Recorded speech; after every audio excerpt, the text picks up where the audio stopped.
ये प्रधानमंत्री नरेंद्र मोदी का मैजिक और बीजेपी अध्यक्ष अमित शाह की रणनीति ही है, जिसने कांग्रेस समेत सभी बीजेपी विरोधी दलों के सामने वजूद का संकट खड़ा कर दिया है। विपक्ष का संकट 2014 के चुनाव के बाद शुरू हुआ। कुछ नहीं सूझा तो बिहार में आरजेडी, जेडीयू और कांग्रेस ने कामयाबी को लालू यादव पूरे देश में मोदी विरोध का हिट फॉर्मूला मान चुके थे। लेकिन तभी बिहार में नीतीश कुमार ने लालू और कांग्रेस का हाथ झटका और मोदी के मुरीद बन गए।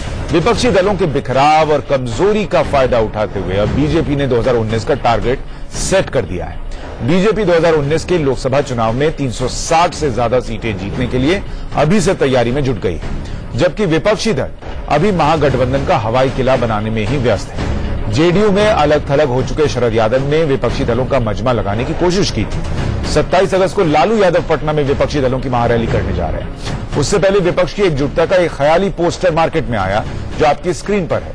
इसमें मायावती और अखिलेश यादव की फोटो एक साथ लगी दिखी थी। यह पोस्टर बीएसपी यूपी 2017 नाम के ट्विटर हैंडल से जारी हुआ था, और वो भी वेरीफाइड ट्विटर हैंडल। विपक्ष की एकता का यह बड़ा नमूना जैसा था, जिसे मायावती ने फरेब करार देने में देरी नहीं लगाई। मायावती ने लालू यादव की रैली में जाने से भी इनकार कर दिया। हालांकि विपक्ष को अब भी लगता है कि यह फरेबी पोस्टर हकीकत में बदल सकता है। चलना चाहिए, चर्चा में कोई बुराई नहीं है। राजनीति में असंभव भी कुछ नहीं होता है, लेकिन ये पोस्टर मुझे नहीं देखा था कहीं सही है। मेरे ख्याल बीएसपी भी इसको सही नहीं मान रही। किसने डाल दिया मैं नहीं कह सकता हूं, क्योंकि इस तरीके की बात अभी कहीं आई भी नहीं है। ये सही है कि लालू जी की रैली में अखिलेश जी भाग लेने जा रहे हैं। मायावती जी ने जो पोस्टर निकाला है, हकीकत में देश के आगे आने वाले राह और रास्ते को न दिखाया है। मैं उस पोस्टर को देख करके मैं ये मानता हूं कि उनका जो उन्होंने जो पहल पोस्टर के माध्यम से की है, वो कल देश की राह और रास्ता बनेगी। इसलिए मैं उनके पोस्टर का और उनका अभिनंदन करना चाहता हूं। दरअसल फिलहाल विपक्ष की एकजुटता सवालों में घिरी हुई है और बीजेपी अपने मिशन 360 प्लस को अंजाम देने की तैयारियों में जुट गई है। प्रधानमंत्री मोदी और अमित शाह की आज बीजेपी शासित राज्यों के मुख्यमंत्रियों के साथ बैठक चल रही है, जिसमें मोदी और शाह ये मंत्र देने वाले हैं कि 360 से ज्यादा सीटें जीतने का मुश्किल टारगेट भी आसानी से कैसे हासिल किया जा सकता है। Prime Minister was not confident person. After 4 years, that was his fourth, address from the ramparts of Red Forts. He was not pointedly offering or making a report about his performance. So whatever be their, 350 plan or 360 plan, whatever they may give out for publicity, the BJP seems to be not very confident of even retaining what they are having now. इस सक्रिय नजर आ रही है। Bharatiya Janata party के मुख्यमंत्रियों के साथ बैठक है। जिस तरह से देश में आर्थिक मंदी का संकट है, 2 साल में बड़े पैमाने पे बेरोजगारी बढ़ने वाली है, जो भारतीय जनता पार्टी पूरी तरह से अपने आप को चुनाव की तरफ झोंक रही है, ये संकेत है कि देश में 5 साल के पहले चुनाव होने वाले हैं। हमें लगता है कि 1 साल पहले चुनाव लेने का प्रयास है क्या, इस तरह के संकेत नजर आ रहे हैं। तो ऐसे में सवाल अब यही है कि क्या विपक्ष एकजुट हो भी पाएगा? क्या ये अब वजूद की लड़ाई बची भी है या नहीं? क्योंकि बीजेपी लगातार कांग्रेस पार्टी को या कांग्रेस मुक्त भारत बनाने की जो बात कहती थी, उस दिशा में आगे बढ़ रही है। और क्या अमित शाह और नरेंद्र मोदी का मिशन 360 प्लस पूरा होने जा रहा है 2019 में? इस पर बात करने के लिए हमारे साथ जीवीएल नरसिम्हा राव जुड़ रहे हैं, बीजेपी के प्रवक्ता हैं। अखिलेश प्रताप सिंह, कांग्रेस के प्रवक्ता, हमारे साथ जुड़ रहे हैं। डॉक्टर अनुराग सिंह भदौरिया हमारे साथ हैं, समाजवादी पार्टी के प्रवक्ता। राजीव रंजन हमारे साथ जेडीयू के प्रवक्ता इस वक्त जुड़ रहे हैं, और प्रदीप सिंह सीनियर जर्नलिस्ट मेरे साथ स्टूडियो में। अभी कुछ तकनीकी खराबी है, जिसकी वजह से मैं अखिलेश जी और अनुराग भदौरिया के पास तो नहीं जा पा रहा, क्योंकि पहला सवाल तो उनसे ही बनता था कि विपक्ष की स्थिति क्या है। लेकिन जीवीएल, अब पहला सवाल मैं आपसे पूछना चाहता हूं, ये मिशन 360 प्लस जो है वो आप लोग कैसे हासिल करेंगे, और इसके लिए क्या रोड मैप है आपके पास? देखिए, पिछले बार भी हमने देखा, कई बार ऐसा हुआ कि हम अपने ही आंकलन में ही कम आंकते थे अपने आप को, लेकिन हमारे जो नतीजे थे अभूतपूर्व थे, अपेक्षा के भी ज्यादा थे। तो इसलिए अब देखिए उत्तर प्रदेश में कोई हमें 200 सीट नहीं दे रहा था, हमें 326 सीट मिले क्योंकि हमने इतना अच्छा काम किया है। लोकसभा चुनाव में, पिछले चुनाव में हमने अपने दम पर 282 सीट जीते थे, जबकि हमारे लक्ष्य 272 था। और इसलिए हम अब जो माहौल देश भर में है अभी हाल ही चुनाव में जो जिस प्रकार की जीत हमने हासिल किए हैं, उत्तर प्रदेश में हो, उत्तराखंड में हो, एक तरह से मोदी जी का जो छवि पिछले 3 साल में मुख्यमंत्री, प्रधानमंत्री रहते हुए जिस प्रकार उनका वर्चस्व जो बड़ा है पिछले पूरे देश भर में, और जिस प्रकार की बहुत ही पॉपुलर, बहुत ही लोकप्रिय फैसले, लोकप्रिय प्रधानमंत्री के रूप में, देश के सबसे लोकप्रिय प्रधानमंत्री के रूप में वो अभी उभरे हैं। तो इसलिए हमें लगता है 360 वाली जो लक्ष्य है, ये जरूर एक कठिन लक्ष्य है। अभी मैं आपके लिए भी और दर्शकों के लिए भी एक जानकारी बता दूं, हासिल कर सकते हैं। बस अब से थोड़ी देर पहले यह खबर आई है कि मीरा रोड भयंदर बाईपोल में 95 सीटें थी, वहां बीजेपी को 61 मिली। तो आपके लिए अच्छी खबर भी है, और जो आप कह रहे हैं वो होता दिख भी रहा है, चाहे बाईपोल हो, चाहे निकाय चुनाव हो, जैसा कि हमने पश्चिम बंगाल में देखा, या हर जगह आप लोग आगे तेजी से बढ़ रहे हैं। मेरा सवाल ये है कि इसमें आप अगर परसेंटेज वाइज बांट सकें, अमित शाह की मेहनत, नरेंद्र मोदी का चेहरा, इसका योगदान कितना है, और कमजोर विपक्ष जो पोस्टर तक में साथ नहीं आ पा रहा, उसका योगदान कितना है? पर देखिए, कभी भी चुनाव हमें लगता है कोई आपकी काबिलियत के कारण, आपकी कर्म के कारण, आपके छवि के कारण होता है। केवल किसी और के कमजोर होने के कारण आपका लाभ, आपका सक्सेस नहीं होता है, ऐसा मैं विश्वास करता हूं। और भारतीय जनता पार्टी के आज जो छवि है, इसमें दोनों का श्रेय है। प्रधानमंत्री नरेंद्र मोदी जी का जो सरकार में प्रधानमंत्री रहते हुए किस प्रकार की नेतृत्व उन्होंने दिया है, वो उसके कारण बिहार में जब विपक्ष एक साथ आ गया था तो आपकी दिक्कत हो गई की बड़ी है। तो अगर ये विपक्ष कमजोर है तो ये आपके लिए एक एज पॉइंट है, और इसका योगदान है। ये नहीं कह सकते कि सिर्फ आपके काम की वजह से आप जीत रहे हैं।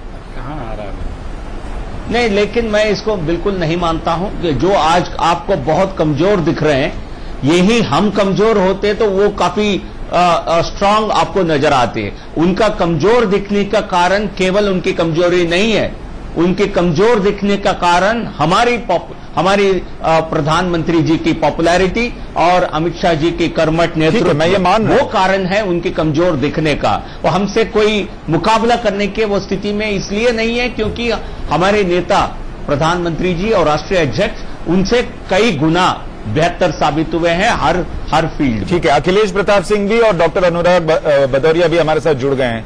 अखिलेश जी, चूंकि आप मुख्य विपक्षी पार्टी हैं, इसलिए मेरा सवाल आपसे है कि बीजेपी के अध्यक्ष अभी से 2019 की तैयारी कर रहे हैं, और यहां विपक्ष जो है वो पोस्टर तक में साथ नहीं आ पा रहा।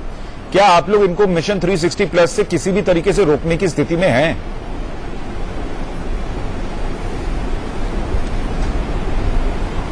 देखिए, जो मैं कहने जा रहा था कुछ उसका अंश आपने कहा। कितनी डरी हुई है बीजेपी। एक छोटा सा पोस्टर ट्विटर पे, जिसे आप या और लोग बता रहे हैं कि फेक है, उस ट्विटर में यूनिट। अखिलेश जी, मैं माफी चाहूंगा, आपका फ्रेम जो है वो रुक गया है, कुछ तकनीकी दिखाता है कि हाँ, घबराई हुई। बोलिए, अब ठीक है कि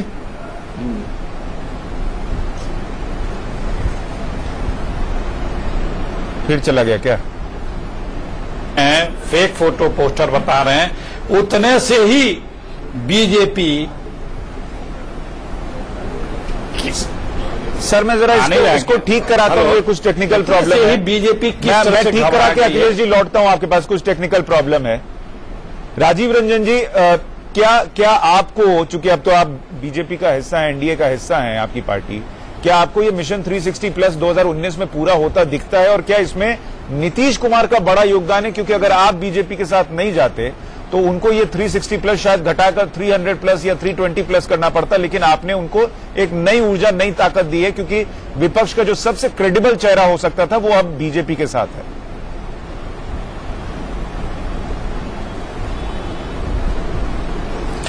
देखिए, निश्चित तौर पर राष्ट्रीय जनतांत्रिक गठबंधन के साथ जनता दल यूनाइटेड के जुड़ाव का लाभ आने वाले लोकसभा चुनाव में बिहार में भारतीय जनता पार्टी को मिलेगा। वैसे 2014 के लोकसभा चुनाव में भारतीय जनता पार्टी ने बहुत सारी सीटें यहां जीती हैं, लेकिन अगर हमारा महागठबंधन जारी रहता तो मुकाबला काफी कठिन हो सकता था।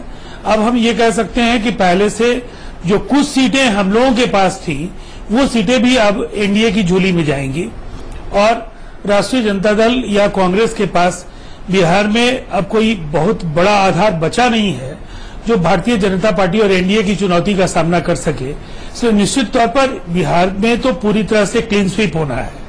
अब एक परिस्थिति क्या है? परिस्थिति यह है कि एक तरफ अपोजिशन के एक क्रेडिबल चेहरे के तौर पर नीतीश कुमार जी की पहचान थी और लगातार उनकी कोशिश थी कि एक अल्टरनेटिव नैरेटिव की बात हो, एजेंडे की बात हो, केवल नेताओं के चेहरे के इर्द गिर्द बातचीत नहीं रह जाए। देश के जो सवाल हैं उन सवालों पर रणनीति बने और सड़क से संसद तक एनडीए के खिलाफ वातावरण बन सके। लेकिन लगातार कोशिशों के बाद भी कांग्रेस का कांग्रेस मोह या परिवार मोह खत्म नहीं हो पाया और एक बड़ी जिम्मेवारी उनके पास जो हो सकती थी, जिसके जरिए 19% का वोट शेयर उनके पास इस बुरे दौर में भी है, कई राज्यों में उनके मजबूत सांगठनिक आधार रहे हैं, फिर भी जो एक मेन अपोजिशन पार्टी की जो जिम्मेवारी है, उस जिम्मेवारी के निर्वहन में वो कई बार बहुत ही बेवकूफी भरे हरकतों के जरिए उन्होंने अपनी कमजोरी को जाहिर किया। और सर्जिकल स्ट्राइक जैसे मसले पर जब पूरे देश की आवाज एनडीए के साथ थी, हमारी पार्टी ने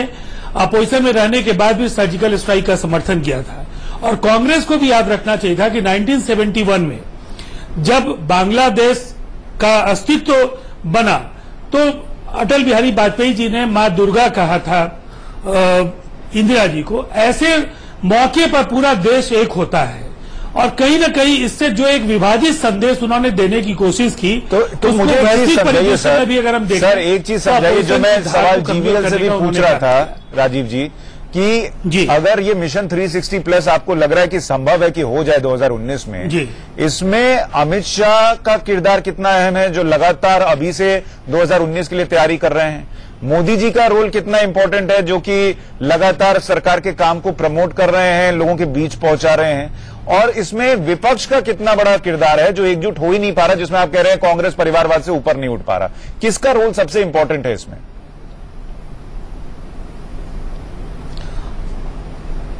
देखिए, मैं समझता हूं इसमें एक ऐसा ये अवसर है जिसमें आप जो 3 बड़े सवाल आपने रखे हैं, इन सबकी भूमिका समान रूप से महत्वपूर्ण है। नरेंद्र मोदी जी की लोकप्रियता पिछले 20-25 वर्षों में उनके खिलाफ हम लोगों ने भी बहुत सारी बातें कही हैं, लेकिन इस बात से इनकार नहीं किया जा सकता है कि एक ऐसा प्रधानमंत्री देश को मिला है जो आज देश को उत्साहित प्रोत्साहित करने की स्थिति में है, अपने ओजस्वी संबोधनों से और अपने काम करने के तौर तरीकों से पूरी दुनिया में हिंदुस्तान की एक पहचान बनी है, उसका लाभ मिल रहा है। और एक बहुत ही बेहतरीन संगठनकर्ता के तौर पर अमित शाह जी ने जो काम किया है पिछले लोकसभा चुनाव में, उसके बाद जो राज्यों के चुनाव की कमान जिस तरह से उन्होंने संभाली है, तो रणनीति और प्रधानमंत्री जी की लोकप्रियता, और मैं समझता हूं दूसरी तरफ जो अपोजिशन का दिवालियापन है और कमजोर नेतृत्व और जो बिखराव है, ये तमाम ऐसे सवाल हैं जो एक ऐतिहासिक परिस्थिति पैदा कर रहे हैं। ठीक है, अखिलेश जी अब हमारे साथ जुड़ गए हैं। अखिलेश जी अपनी बात पूरी कह लीजिए, पहले आप पूरा नहीं कर पाए थे। और राजीव जी कह रहे हैं तो कम से कम ये ऑपोजिशन का दिवालियापन है। कांग्रेस जिस तरीके से परिवारवाद से उबर नहीं पा रही, ये ऑपोजिशन का दिवालियापन दिखाता है, ये राजीव जी कह रहे हैं।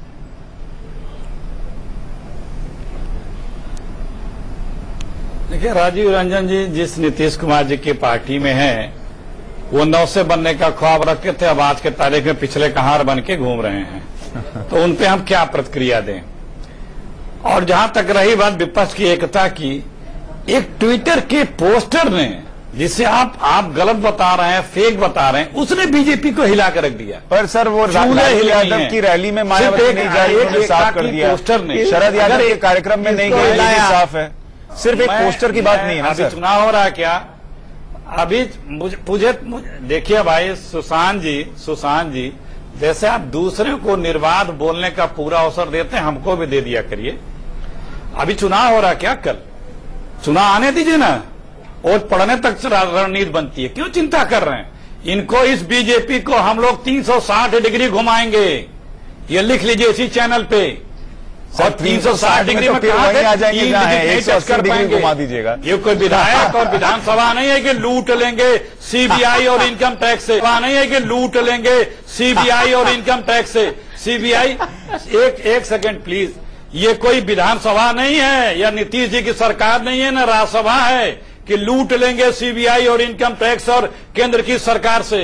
ये जनता है, उसके वोट को नहीं लूट पाएंगे, बताना पड़ेगा। 15 लाख आए कि नहीं खातों में? मोदी जी ने कहा 2 लाख करोड़ आ गए, भाई तो 15 लाख भेजो ना, फिर किस लिए रखे पड़े हो? 2 करोड़ नौकरियां मिल गई।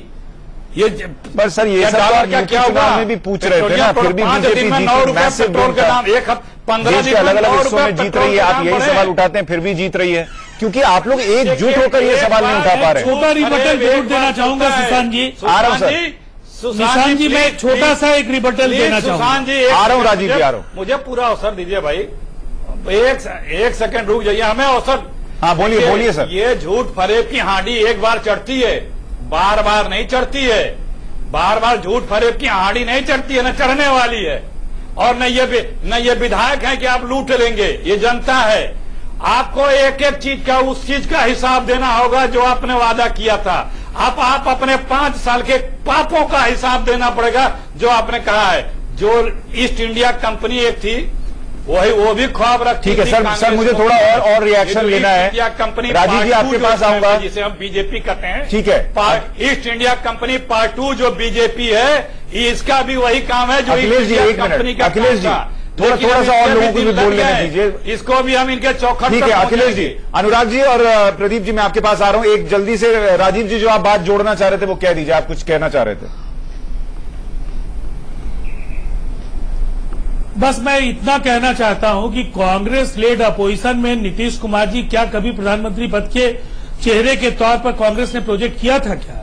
उन्होंने बराबर यही कहा कि वो प्रधानमंत्री, मतलब यहाँ प्रधानमंत्री बनने गए हैं। सुन लीजिए भाई, राज्य के मुख्यमंत्री, सुन लीजिए भाई, और सुन लीजिए, बड़ा ऐलान किया है राजीव रंजन जी ने। बीजेपी में इसलिए गए कि वो प्रधानमंत्री के चेहरे बनेंगे। जिस जाति का उल्लेख किया है, ये बड़ा ऐलान किया है राजीव रंजन जी ने। क्या मैं नहीं चाहूंगा कि इस बहस को उस दिशा में मैं ले जाऊं, लेकिन मुहावरों के जरिए भी किसी बिहार की एक अति पिछड़ी जाति का आपने अपमान कर दिया है।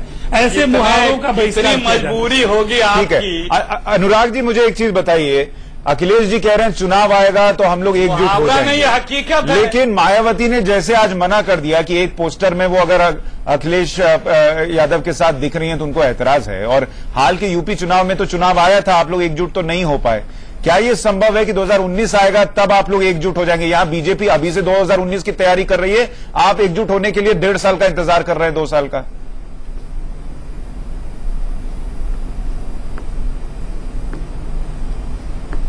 किससे पूछा गया है? अनुराग भदौरिया जी, आपसे पूछ रहा हूं। देखिए, मैं आपको बता दूं, बीजेपी की हालत ये हो गई।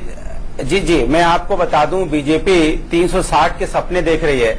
और किस बेसिस पे देख रही है मैं आपको बता दूं। किसान जिस देश में जिसकी बदहाली हो, आत्महत्या कर रहा हो और बिना वस्त्र रोडों पे लौट रहा हो, और स्टूडेंट जहां सुसाइड कर रहे हो, जहां पे हॉस्पिटल में बच्चे मारे जा रहे हो, और रोड पे रास्ते में ट्रेन एक्सीडेंट हो रहे हो, उसके बाद महिलाएं सुरक्षित नहीं हो, और बेरोजगारी का आलम इतना हो कि लोग अपने आप अपने घर से निकलना बंद कर दें और सुसाइड का रास्ता अपना लें, उस जगह अगर ये कहते 360 सीटें आएंगी तो ये तो मुंगेरी लाल के हसीन सपने हैं जो वो देख रहे हैं। उनको इस बात का एहसास भी नहीं कि जमीन उनका साथ छोड़ चुकी है। भाई जिस इतने बड़े बड़े वादे देके आप आए थे, मुझे एक प्राइम मिनिस्टर का स्पीच याद है, अगर नहीं हो तो आप भी अपने उसमें निकाल के देख लीजिए। 1 साल पहले गोरखपुर में स्पीच दे रहे थे कि एक बच्चा जब मरता है तो मेरे अंदर की पुकार और चीख उठता है मेरा सीना, और यहां तो 1-1 लाख बच्चे मारे जाते हैं, तो डूब मरो उत्तर प्रदेश सरकार, डूब मरो सेंटर की सरकार, ये उन्होंने बोला था। आज क्या हुआ? 72 बच्चे मर गए, कितना उनका सीना चिर गया।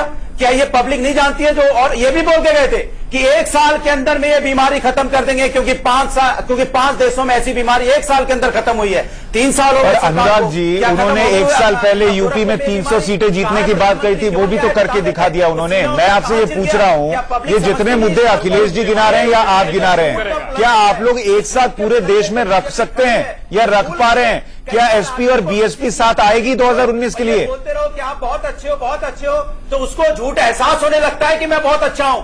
इसी तरह बीजेपी को एहसास होने लगा कि मैं बहुत अच्छा हूं, लेकिन वो झूठ है। जब हकीकत सामने आएगी तो 300 डिग्री सर वो झूठ जो भी है, वो अगर मैं मान लूं कि वो झूठ बोल भी रहे हैं, लेकिन वो इतने स्मार्टली बोल रहे हैं और इतनी मेहनत से बोल रहे हैं कि लोगों को उस पर भरोसा ज्यादा हो रहा है ना। आप लोग एक साथ होकर भी नहीं बोल पाते, जो सच है उसको नहीं रख पाते, यही तो दिक्कत है कि आप एक साथ नहीं रख पाते। माना तो कि झूठ बोल रहे हैं। ठीक है सर, मैं माफी चाहूंगा, प्रदीप जी आपसे भी माफी मांग रहा हूं। एक छोटे से ब्रेक के लिए रुकना पड़ रहा है, ब्रेक के बाद मैं आपके रिएक्शन के लिए भी आऊंगा। इस महाबहस में बने हुए महाबहस में आज सिर्फ दो सवाल, और वो सवाल ये कि क्या बीजेपी जिस मिशन 360 प्लस की बात कर रही है वो वाकई 2019 के लोकसभा चुनाव में पूरा हो सकता है क्या, और क्या विपक्ष धीरे धीरे वाकई में खत्म हो जाएगा।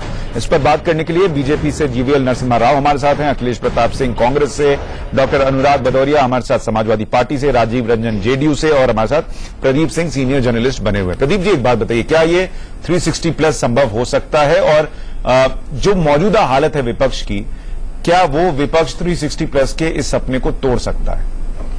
देखिए 360 हो सकता है या नहीं हो सकता, अभी 2 साल हैं, ये कहना बहुत मुश्किल है।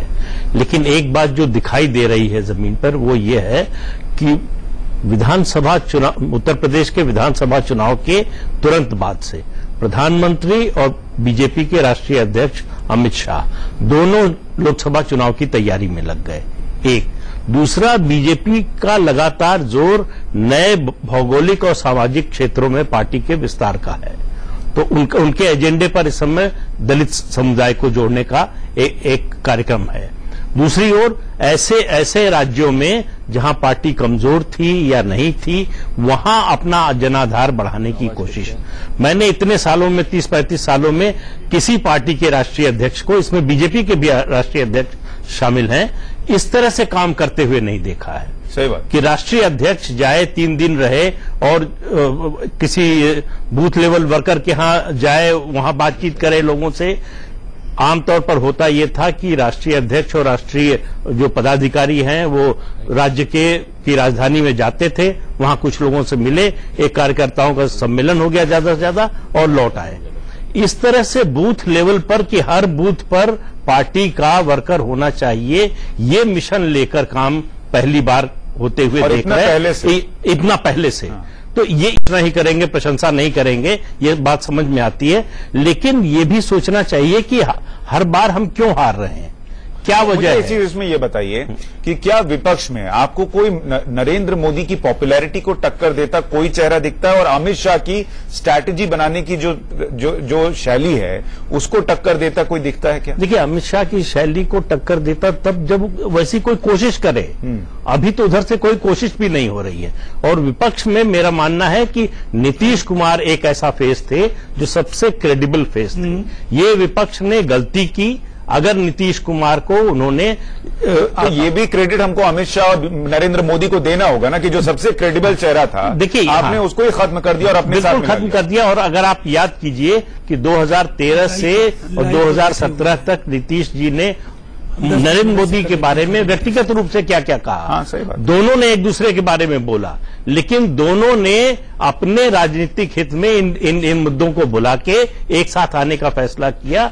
मेरा मानना है कि ये विपक्ष की एक बहुत बड़ी कमजोरी साबित हुई कि वो नीतीश कुमार सर हालत ये हो गई, आप देखिए कि 2019 में कांग्रेस को कितनी सीट आएगी या बीएसपी या सपा को कितनी सीट आएगी, इसकी चर्चा नहीं हो रही है। इसकी चर्चा हो रही है कि विपक्ष जो है वो साथ मिलकर कितनी सीट ला पाएगा, यानी इंडिविजुअल पार्टी की तो बात ऐसा है कि कांग्रेस के बारे में उसके विरोधी क्या कह रहे हैं, इसको छोड़ दीजिए। कांग्रेस के अंदर से जो बात हो रही है, जयराम रमेश कह रहे हैं कि अस्तित्व के संकट से जूझ रही है कांग्रेस। ऑफिस में तो अगर कांग्रेस अस्तित्व के संकट से जूझ रही है, पार्टी का एक वरिष्ठ नेता कह रहा है, तो पार्टी को सोचना चाहिए। ठीक है जीवीएल, मुझे एक बात बताइए, क्या ये आपकी स्ट्रैटेजी का हिस्सा नहीं है कि आपने अगले चुनाव के लिए 360 प्लस की बात कर दी?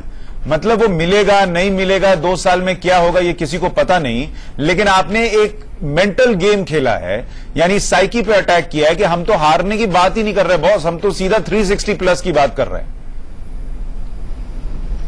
नहीं सुशांत जी, इस देश में आपको शायद आपको कोई आप मीडिया में ही देखिए, सबका ये अभी आंकलन लगभग इसी बात पर है कि 2019 में बीजेपी का सरकार बनने में कोई रोक नहीं सकता है। इस प्रकार के माहौल पूरे देश भर में है। हम नहीं, केवल हम अपने मन को खुश करने के लिए ये काम नहीं कर रहे हैं सर। लेकिन माहौल तो अटल जी के वक्त 2004 में भी था, लेकिन वो कैसे सपना टूट जाता हमने उस वक्त देखा था। तो ये गफलत नहीं पालनी चाहिए। 2 साल पहले लक्ष्य के अनुसार, सुनिए, इस लक्ष्य के अनुसार हमने काम करना भी शुरू किया है। अब जेडीयू हमारे साथ आ गई, तो इसलिए बिहार में पहले भी हम अच्छी पोजीशन में थे, लेकिन इस गठबंधन के बाद आई थिंक बिहार में हम 40 में 40 जीत पाएंगे, इस प्रकार की कॉन्फिडेंस हमें है। आज तमिलनाडु में हमारे पास केवल 1 सीट था, 2014 में हम 1 सीट जीते। आज दोनों गुट एडीएमके के हमारे समर्थन किए हैं पार्लियामेंट में। लेकिन जीवीएल इस बात ये भी है ना, और नीतीश कुमार जिन्होंने नरेंद्र मोदी को इतना भला बुरा कहा, वो मौका देख के आपके साथ आ गए। इस बात की क्या गारंटी है कि वो 2019 में मौका देख के फिर विपक्ष का चेहरा न बन जाए, प्रधानमंत्री की रेस में न आ जाए? अखिलेश जी, ऐसा हो सकता है क्या 2019 में नीतीश कुमार आपके साथ आ जाएं फिर से? देखिए सुशांत जी जो आप बातें अभी कर रहे थे, उसमें सबसे महत्वपूर्ण बात यह है कि आज भाजपा का कार्यालय ज्यादातर चैनल बन गए हैं।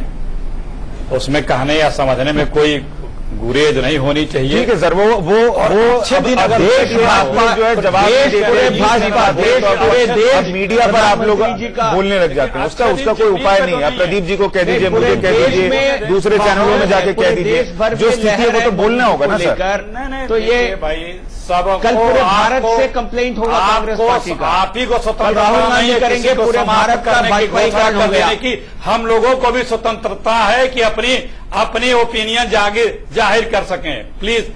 हाँ, और अच्छे दिन जमीन पे तो कहीं नहीं। हाँ, अच्छे दिन टीवी में दिखते हैं, ये हर कोई कह रहा है कि अच्छे दिन का एहसास करना हो, महसूस करना हो, देखना हो अच्छे दिन, तो कुछ टीवी न्यूज चैनल आप खुद सोचिए, वरिष्ठ नेता है, आप ये कह रहे हैं कि लोग परेशान हैं, त्रस्त हैं, मर रहे हैं, लेकिन टीवी पे अच्छे दिन देखकर, क्योंकि मीडिया जो है वो बीजेपी के साथ चली गई है, वोट कर देते हैं। उनको अपना दर्द नहीं दिखता, टीवी पे अच्छे दिन दिख जाते हैं और वोट कर देते हैं। कमाल की बात कर रहे हैं। आप पूछिए ना, आप पूछिए किस मुद्दे पर चुनाव लड़ेंगे। सुनिए 1 मिनट रुकिए, कमाल की बात आप कर रहे हैं। जनता एक सवाल से पूछिए, ये अलायंस हो गया, वो चुनाव की तैयारी हो गई, आप सरकार में है, प्लीज आप यार बोले या मैं बोलूं, बीजेपी चुनाव किस मुद्दे पर लड़ेगी अब की? वो बतावे ना कि हमने ये वादे पूरे कर दिए, ये चीज सरकार में आके कर दिए, ये अलायंस कर लिया, उनको तोड़ लिया, उनको मिला लिया, वहां धर्म जांच चला लिया, वहां जीत गए, ये किया, इसमें दो राय नहीं है।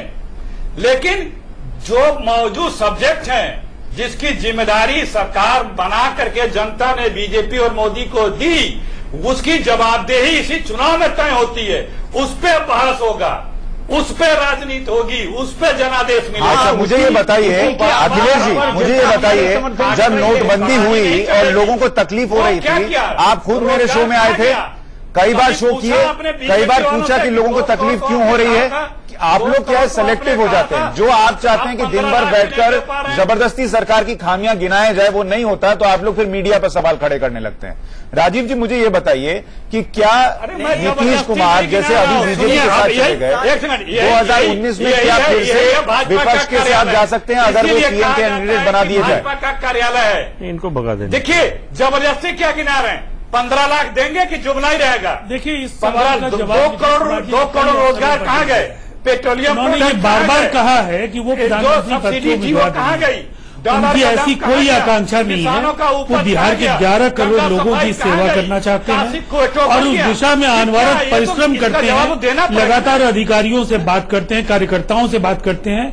बिहार के विकास की रूपरेखा उनकी पहली चिंता है। और जहां तक देश की परिस्थितियों को लेकर के हम एक बात जरूर कहना चाहेंगे, महागठबंधन बना या देश में अपोजिशन यूनिटी की कोशिशों को लेकर राजीव जी पीएम बन जाएंगे, काफी ईमानदार अच्छे से विकास कर सकते हैं, विपक्ष को चेहरा बना सकता है। अगर अपोजिशन को इस देश में सर्वाइव करना है तो आपका जरूर एजेंडा तय होना चाहिए। आप क्या करना चाहते हैं, नैरेटिव सेट करना होगा आपको। लेकिन अपोजिशन फेल हुआ और इसलिए वापसी का कोई सवाल नहीं उठता है। एनडीए के जरिए हिंदुस्तान अनुराग जी कुछ जोड़ना चाह रहे हैं। अनुराग जी आप क्या लीजिए, पहले आवाज नहीं आ रही। 21वीं सदी की जो चुनौतियां की बात कर रहे हैं कि सच में देश का विकास करके आप सरकार लाना चाहते हैं दोबारा।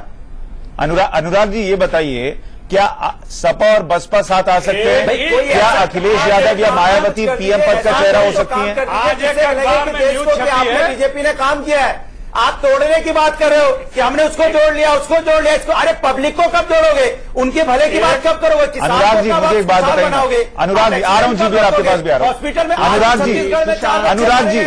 अनुराग जी मेरे एक सवाल का जवाब दीजिए ना। अनुराग जी मेरे एक सवाल का जवाब दीजिए, क्या सपा बसपा साथ आ सकते हैं और क्या मायावती पीएम पद का चेहरा हो सकती है 2019 के लिए? एक वोट देने के लिए गुजरात में 50 करोड़ रुपए का आरोप लगा है। देखिए 50 करोड़ में हमारी पार्टी कोई बीजेपी पार्टी नहीं है कि हम झूठे डिंगला फेंकते घूमे। 360 आ गए, 390 आ गए। अरे एक प्लानिंग होती है, एक बात होती है। 2 साल इलेक्शन में हम पब्लिक के साथ काम करते हैं, पब्लिक जो कहेगी वो होगा। आप और बसपा साथ आ सकते हैं, पब्लिक को धोखा नहीं देना चाहते। सपा बसपा साथ आ सकते हैं, मुझे जिताना चाहेगी मेरे नीति पे और जो हमने अपना एजेंडा उनके सामने रखा है, जो हमने विकास पहले करके दिखाया है। अखिलेश जी क्या सपा बसपा साथ आ सकते हैं?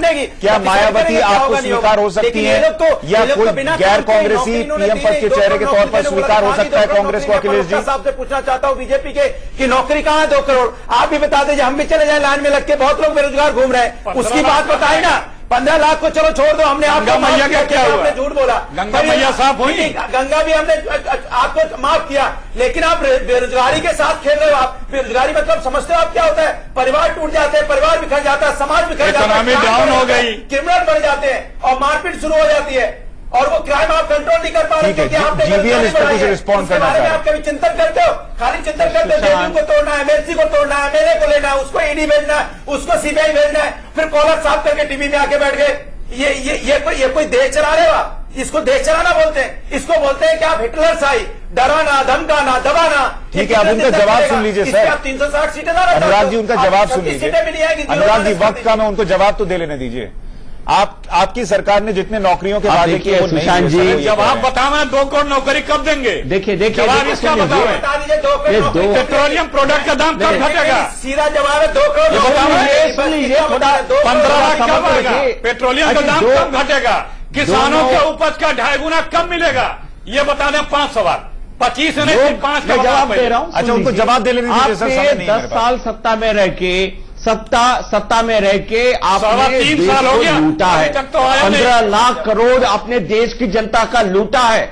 3 साल से सरकार है हमारे, 3.25 साल से एक ईमानदारी सरकार पहली बार देश को मिला है। पहली बार प्रधानमंत्री जी इंदिरा गांधी से भी, नेहरू से भी ज्यादा पॉपुलर नेता से नौकरियां पूरे देश बेच रहा है।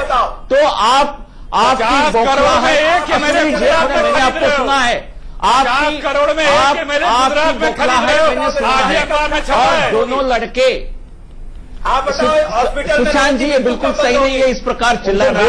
आप 2 लड़के की प्रवक्ता और अनुराग जी, उनको आपने सवाल पूछे, अब उनको जवाब तो दे दीजिए। MLA खरीदा, बेचा।